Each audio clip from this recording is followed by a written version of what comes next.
ভাই একটা জিনিস বুঝলাম না ভাই, বাংলাদেশের খেলা দেখলে হার্টবিট কেন বেড়ে যায় ভাই?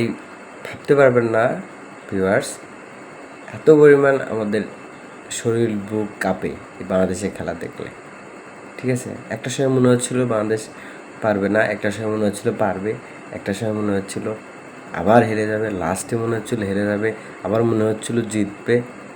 মোস্তাফিজ এসে মেরে মার খাচ্ছে, তাসকিন এসে খাচ্ছে। ওভারঅল বাংলাদেশ ভালো খেলেছে আজকে, ঠিক আছে, কিন্তু রেটিং পয়েন্ট বা রান রেটের পয়েন্টটা এটা দরকার ছিল আমাদের।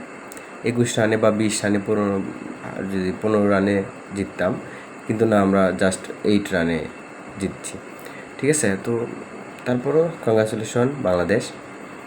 আর আসলে এরপরে আফগানিস্তান আর শ্রীলঙ্কার খেলা আছে, এটাতে আসলে ডিপেন্ড করবে। আর হলো আপনার এই রেটিং পয়েন্ট বা রান রেটের পয়েন্টটা, এই পয়েন্টটা দরকার ছিল, নেট পয়েন্টটা।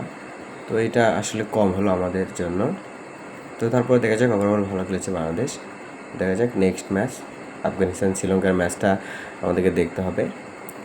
তো হোপফুলি অনেক ভালো খেলেছে বাংলাদেশ।